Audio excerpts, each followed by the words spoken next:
Então vamos lá, bora falar sobre apostas para 2024. Essa é a época do ano que todo mundo fala suas previsões para o ano, né? E eu tenho uma aposta bem interessante, especificamente uma linguagem que eu acho que você deve ficar de olho. Então hoje eu separei 8 motivos pelos quais 2024 pode ser um ano extremamente promissor para o Kotlin. Bora pro vídeo.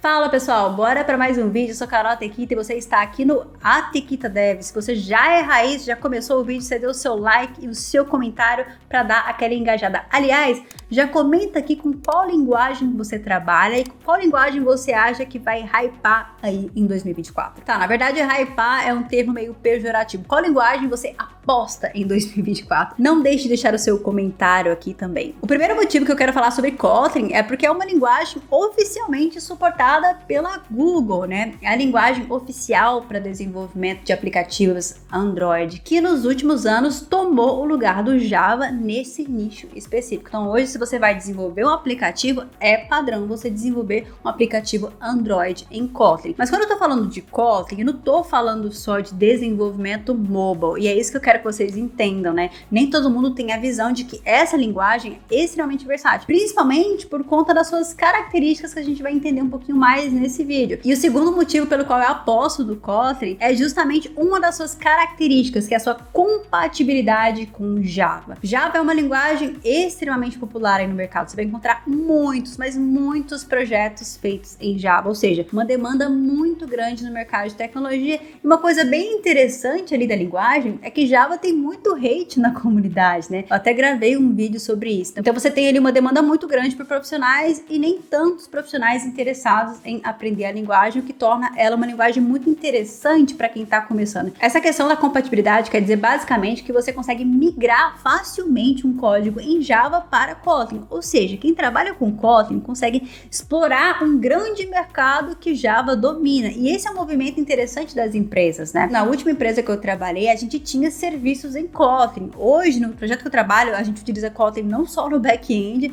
mas também no mobile, né? Multiplataforma, inclusive, que eu vou falar sobre isso. Então existe ali um movimento de mercado, na verdade uma oportunidade para Kotlin crescer justamente por conta dessa compatibilidade. Porque no fim das contas, as duas linguagens, Java e Kotlin, têm características parecidas ali que são interessantes quando a gente fala em construir sistemas robustos. Mas o Kotlin, ele traz um diferencial muito grande, que é a própria sintaxe da linguagem, que é muito concisa. Que é justamente o ponto que muitas pessoas reclamam do Java, por ser uma linguagem verbosa e tudo mais. Então você consegue explorar essa vantagem do Kotlin nessa compatibilidade. E já que eu falei aqui em sintaxe, eu vou falar sobre o terceiro motivo, que é justamente a sintaxe da linguagem. O Kotlin foi projetado para ser uma linguagem concisa e expressiva, ou seja, com poucas palavras você consegue fazer muita coisa em Kotlin. É extremamente otimizado. Eu diria que sim, comparando com o Swift, elas são um pouco parecidas, mas inclusive tem algumas funcionalidades no Kotlin que eu sinto muita falta no Swift. Eu não sei se você já viu um código em Kotlin, mas é uma coisa linda de chorar, de verdade, galera. É muito legal a linguagem, a sintaxe e tudo mais. É uma linguagem muito otimizada em vários sentidos. E são essas características da linguagem que têm feito ela ganhar popularidade. Outra característica que eu vou trazer aqui, que seria aí o nosso quarto motivo, seria que ela funciona muito bem para sistemas robustos. Quando a gente fala em escolher tecnologias para criar grandes sistemas robustos, existe ali uma preferência por algumas características ali de linguagens. Linguagens que tenham tipagem forte, linguagem que tenham tipagem estática. Por quê? Porque com essas características você consegue detectar previamente os erros. Fica mais fácil de ter esse controle, principalmente falando em qualidade de software para esses sistemas robustos, né? Você consegue detectar isso em tempo de compilação e não de execução. Se você não entende muito bem como que funciona uma linguagem compilada e interpretada, eu tenho um vídeo bem legal aqui no canal que vai te explicar isso. É um vídeo onde eu conto como que funcionam as linguagens de programação, e aí você vai entender por que essa questão da tipagem acaba sendo muito importante para certos tipos de problema que você quer resolver. Então, sistemas robustos acabam pesando muito essa questão na escolha da tecnologia, e Kotlin tem esse pontaço. E outro ponto que é fundamental quando a gente fala em tecnologia e mercado é o conceito de assincronismo, né? E Kotlin é uma linguagem que trata desse assunto de forma facilitada. O Kotlin, ele introduziu também as coroutinas, que são uma abordagem leve para lidar com programação assíncrona. Hoje, de verdade, a maioria das implementações que você vai fazer vai precisar lidar com esse conceito de assincronismo, porque na maioria das vezes você está fazendo alguma requisição para um serviço que você tem que esperar a resposta, ou você vai processar ali uma tarefa muito pesada em uma thread específica para não bloquear o fluxo da sua aplicação, e aí você tem que esperar esse resultado de forma assíncrona. Então, o assincronismo, ele faz parte muito latente ali da programação hoje. Ter uma forma leve de lidar com isso é muito importante.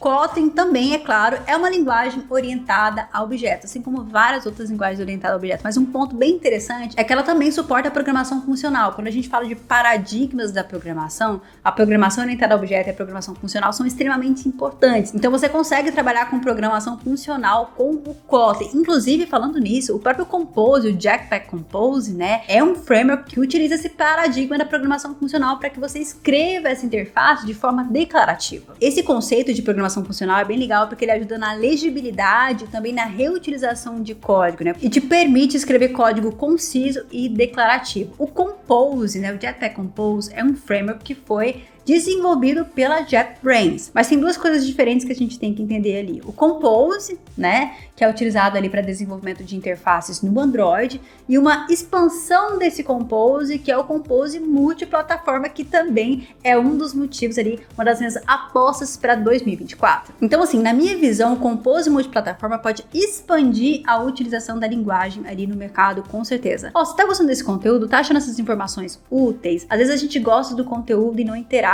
com ele, mas você interagindo é uma forma de você dizer pro algoritmo que esse conteúdo é legal, e aí você tá apoiando aqui o meu canal. Então, se você ainda não fez isso, já deixa o seu like ou o seu comentário, porque isso ajuda. E se você é novo por aqui e tá vendo o seu primeiro vídeo do canal Tequita Dev, seja muito bem-vindo. Esse é um canal de tecnologia onde você vai ter muito conteúdo que vai te ajudar na sua carreira como programador. Vai ser muito legal te ter por aqui. Ser um programador significa estar em aprendizado contínuo. Você nunca para de aprender. E para te acompanhar nessa jornada, eu tenho o prazer de anunciar simplesmente a Alura, a maior escola de tecnologia do Brasil. Pois é, na Alura, com apenas uma assinatura, você tem acesso a mais de 1.300 cursos, que vão desde cursos básicos, conhecimentos básicos de lógica da programação, até cursos avançados para profissionais experientes que queiram continuar ali se aprimorando. E os cursos são organizados em trilhas de carreiras completas, ou seja, você tem todo o roadmap que você precisa para estudar para a sua formação. Lá você vai encontrar a trilha de front-end, back-end, data science, inteligência artificial, além de várias outras. Tudo isso com a qualidade ímpar já é conhecida pela comunidade, além de estar acessível para que você estude onde quiser e quando quiser. Se você se interessou e quer saber mais sobre como a Alura pode te ajudar na sua carreira como programador, é só acessar o link na descrição desse vídeo ou no QR Code que tá na tela. Agora, voltando aqui para o Compose multiplataforma, se você entrar no site oficial ali do framework, você vai ver que ele tá na versão estável para Android. Na verdade, ele já é padrão de desenvolvimento, né? Ninguém quer voltar a escrever tela em XML, e também ele tá em versão estável para desktop. Isso mesmo, galera. Você pode desenvolver para desktop com o Compose multiplataforma. Em iOS, ele tá em alpha. Na verdade, saiu alpha ano passado e já assim hypou na comunidade, muita gente utilizando. Ainda não tem empresas utilizando isso em produção porque tá em alpha ainda, mas a partir do momento que ele tiver uma versão estável, isso não deve demorar muito, isso com certeza vai balançar um pouquinho esse mercado cross-platform. Por quê? Porque acaba sendo muito estratégico, tá, galera? Por exemplo, você tem um aplicativo Android desenvolvido ali em Compose, certo?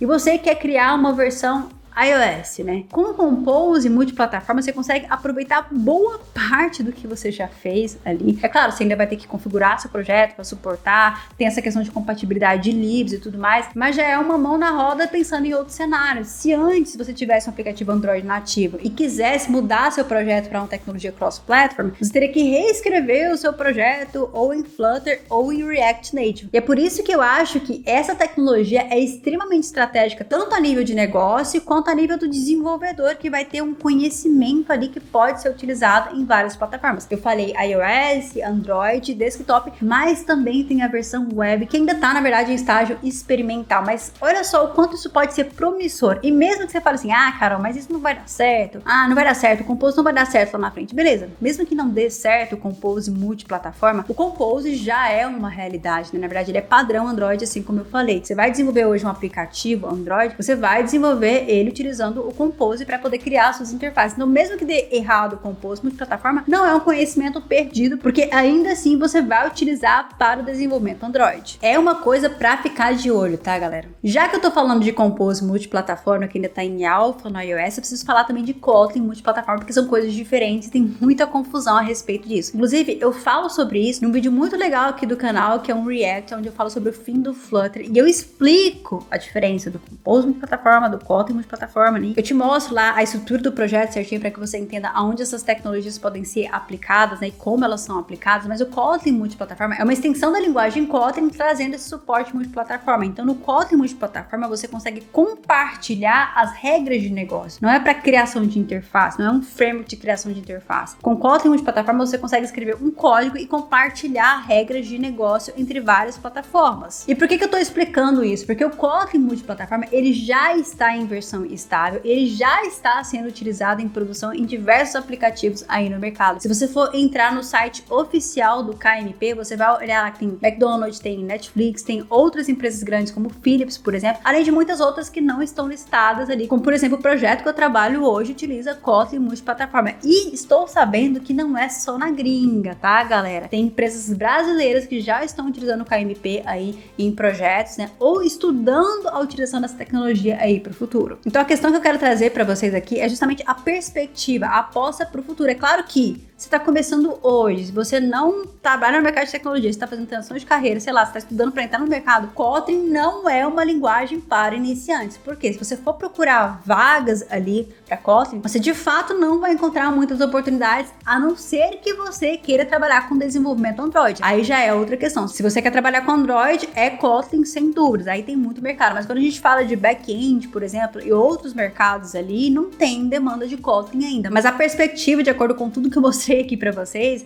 é que esse cenário ele comece a mudar ali para frente. Então, se você, por exemplo, você trabalha com back-end, está pensando em uma linguagem para investir no futuro, principalmente se você já sabe Java, acho que Kotlin é uma linguagem legal para você dar uma analisada ali no mercado ali, porque eu acredito que tem muito potencial. Acho que todo programador ele tem que fazer esse planejamento a médio, longo prazo, tá, galera? Ele não tem que pensar só no agora. Afinal, a tecnologia ela evolui muito rápido, então a gente tá falando nesse exato momento já é o futuro. Então, se você não tem um planejamento a médio e longo prazo, você meio que fica estagnado ali na sua carreira. E olhar essas tendências o que pode dar certo ali na frente, acaba sendo muito importante. E já deixando claro também que Kotlin não é a linguagem perfeita que vai substituir todas as outras linguagens. Eu tô falando aqui de perspectiva de mercado, de oportunidades interessantes para você explorar. Por exemplo, hoje eu tenho KMP lá no meu título de LinkedIn e eu recebo propostas específicas para profissionais que sabem trabalhar com Kotlin multiplataforma. E olha que interessante, quase não tem concorrência, porque assim, é uma coisa muito nova. Então é nesse sentido que eu tô falando para você, explorar oportunidades